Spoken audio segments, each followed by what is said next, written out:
Hi friends, welcome back to channel. ನಾನು Sudeep from technical good news Kannada. ಸೋತನ ಈ ಒಂದು ವಿಡಿಯೋದಲ್ಲಿ ಏನು ನೋಡ್ತೀವಿ ಅಂತ ಹೇಳಿದ್ರೆ, ನೀವೇನಾದ್ರೂ ಬೆಂಗಳೂರು ಬುಲ್ಸ್ ತಂಡದ ಅಭಿಮಾನಿಯಾಗಿದ್ರೆ ಈ ಒಂದು ವಿಡಿಯೋನ ಮಿಸ್ ಮಾಡ್ಲಿಕ್ಕೆ ಹೋಗ್ಬೇಡಿ. ಯಾಕಂತ ಹೇಳಿದ್ರೆ ಒಂದು ಲೇಟೆಸ್ಟ್ ಆಗಿರುವಂತ ಅಪ್ಡೇಟ್ ಬಂದಿದೆ. ನಮ್ಮ ಬೆಂಗಳೂರು ಬುಲ್ಸ್ ತಂಡಕ್ಕೆ ಒಬ್ಬರು ಹೊಸ ಪ್ಲೇಯರ್ ಜಾಯ್ನ್ ಆಗಿದ್ದಾರೆ. ಸೊ ಯಾರ ರೀಪ್ಲೇಸ್ಮೆಂಟ್ ಆಗಿ ಇವರು ಜಾಯ್ನ್ ಆಗಿದ್ದಾರೆ, ಹಾಗೇನೆ ಯಾವ ಪೊಸಿಷನ್ ಅಲ್ಲಿ ಆಡ್ತಾರೆ, ರೈಡರ್ ಡಿಫೆಂಡರ್ ಅಂತ ನಾನು ನಿಮಗೆ ಕಂಪ್ಲೀಟ್ ಮಾಹಿತಿಯನ್ನು ತಿಳಿಸ್ಕೊಡ್ತೀನಿ. ಇವರು ಬಂದ ನಂತರ ನಮ್ಮ ತಂಡಕ್ಕೆ ಏನೆಲ್ಲ ಬದಲಾವಣೆಗಳಾಗಿದೆ, ನಮ್ಮ ತಂಡ ಎಷ್ಟು ಸ್ಟ್ರಾಂಗ್ ಆಗಿದೆ ಅಂತೇಳಿ ನಾನು ನಿಮಗೆ ತಿಳಿಸ್ಕೊಡ್ತೀನಿ. ಸೊ ಬನ್ನಿ ನೋಡೋಣ ಯಾರು ಆ ಹೊಸ ಪ್ಲೇಯರ್ ಅಂತ ಹೇಳಿ.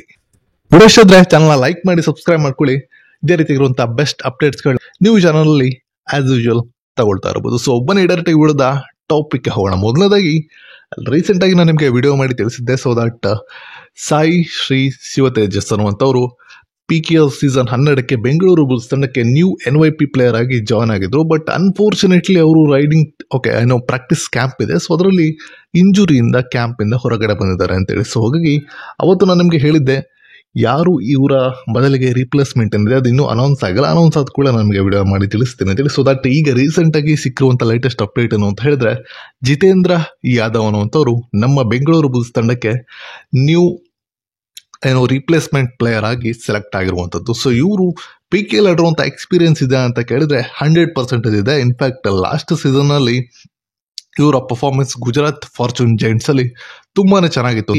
ಒನ್ ಆಫ್ ದ ಎಕ್ಸ್ಪೀರಿಯನ್ಸ್ ಇರುವಂತ ಪ್ಲೇಯರ್ ನ ಈ ಸಲ ನಮ್ಮ ಬೆಂಗಳೂರು ಬುಲ್ಸ್ ತಂಡ ರೀಪ್ಲೇಸ್ಮೆಂಟ್ ಪ್ಲೇಯರ್ ಆಗಿ ಕರ್ಕೊಂಬಂದಿದೆ. ಸೊ ಇವರ ಬಗ್ಗೆ ಸ್ಟ್ಯಾಟಿಸ್ಟಿಕ್ಸ್ ಏನಿದೆ, ಇವರು ಬಂದ ನಂತರ ನಮ್ಮ ತಂಡದಲ್ಲಿ ಆಗಿರುವಂತಹ ಬದಲಾವಣೆಗಳೇನು ಅಂತೇಳಿ ನೋಡ್ಕೊಂಡ್ ಬಂದ್ಬಿಡೋಣ ಬನ್ನಿ. ಮೊದಲನೇದಾಗಿ ಇವರು ಒಬ್ರು ಡಿಫೆಂಡರ್ ಆಯ್ತಾ. ಸೊ ರೈಡರ್ ಅಲ್ಲ, ನನಗೂ ಕೂಡ ಸ್ವಲ್ಪ ಬೇಜಾರ್ ಆಯ್ತು. ಯಾಕಂತ ಹೇಳಿದ್ರೆ ನಮ್ಮ ಹತ್ರ ಆಲ್ರೆಡಿ ರೈಡಿಂಗ್ ಟೀಮ್ ಸ್ವಲ್ಪ ವೀಕ್ ಆಗಿತ್ತು ಇದೆ ಅಂತಾನೆ ಹೇಳ್ಬೋದು. ಅದರಲ್ಲೂ ಮತ್ತೊಬ್ರು ಡಿಫೆಂಡರ್ನ ಯಾಕೆ ತಗೊಂಡ್ರು ಗೊತ್ತಿಲ್ಲ ಅಂತ ಅನ್ಕೊಂಡಿದ್ದೆ. ಬಟ್ ಯಾಕೆ ತಗೊಂಡ್ರು ಅಂತ ನಾನು ನಿಮಗೆ ಲಾಸ್ಟ್ನಲ್ಲಿ ಹೇಳ್ತೀನಿ.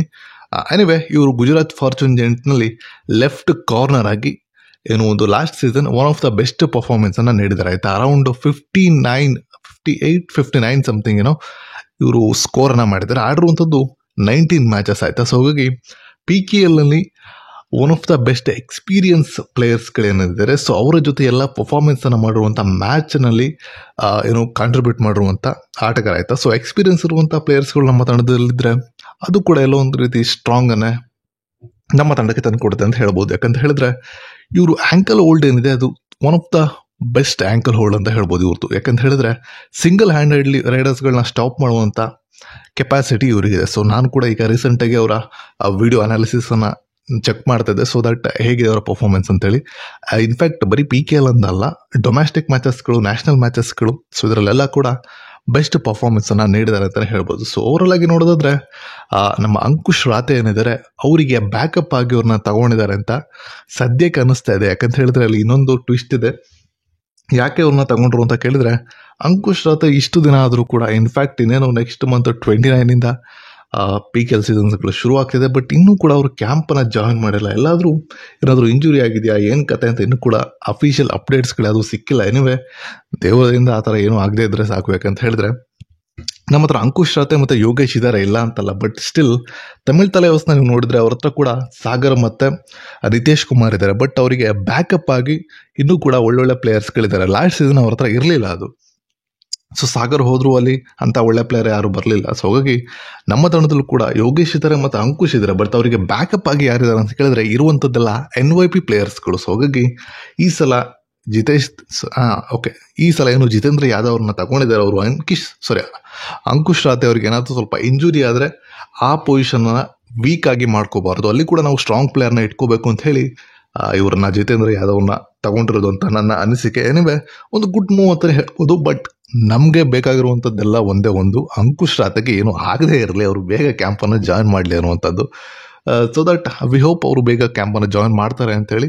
ಎನಿವೆ ಅವರಿಗೆ ಏನಾದರೂ ಆದರೂ ಕೂಡ ಬ್ಯಾಕಪ್ಗೆ Jitendra Yadav one of the best pick ಅಂತಲೇ ಹೇಳ್ಬೋದು. ಸೊ ನಾವೀಗ ಕನ್ಕ್ಲೂಷನ್ ಏನಂತ ತಿಳ್ಕೊಬೋದು ಅಂತ ಹೇಳಿದ್ರೆ, ಈ ಸಲ ನಮ್ಮ ತಂಡ ಡೆಫಿನೆಟ್ ಆಗಿ ಡಿಫೆನ್ಸ್ ಓರಿಯೆಂಟೆಡ್ ಟೀಮ್ನ ಮಾಡ್ಕೊಂಡಿದೆ ಅಂತ ಹೇಳ್ಬೋದು. ಯಾಕಂತ ಹೇಳಿದ್ರೆ ನಮ್ಮ ಹತ್ರ ಆಪ್ಷನ್ ಇತ್ತು ರೈಡರ್ಸ್ಗಳನ್ನ ಕೂಡ ಪಿಕ್ ಮಾಡುವಂಥದ್ದು. ಬಟ್ ಸ್ಟಿಲ್ ನಾವು ಒಬ್ಬ ಡಿಫೆಂಡರ್, ಎಕ್ಸ್ಪೀರಿಯನ್ಸ್ ಇರುವಂಥ ಡಿಫೆಂಡರ್ನ ತಗೊಂಡಿದ್ದೀವಿ ಅಂತ ಹೇಳಿದ್ರೆ ನಮ್ಮ ತಂಡ ಡಿಫೆಂಡ್ಗೆ ಸ್ವಲ್ಪ ಜಾಸ್ತಿನೇ ಸಲ ಒತ್ತು ಕೊಟ್ಟಿದೆ ಅಂತಲೇ ಹೇಳ್ಬೋದು. ಲಾಸ್ಟ್ ಸೀಸನ್ ಹರಿಯಾಣ ಸ್ಟೀಲರ್ಸ್ ಏನು ಮಾಡಿದ್ರು ಆ ಕೆಲಸವನ್ನು ಈ ಸಲ ಬೆಂಗಳೂರು ಬುಲ್ಸ್ ತಂಡ ಮಾಡ್ತಾ ಇದೆ. ಸೊ ನೋಡೋಣ ಏನಾಗುತ್ತೆ.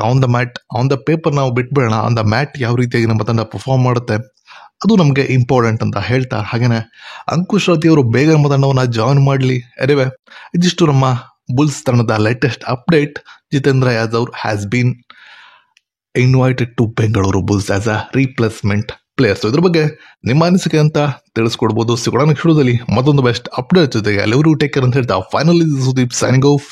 ಬಾಯ್.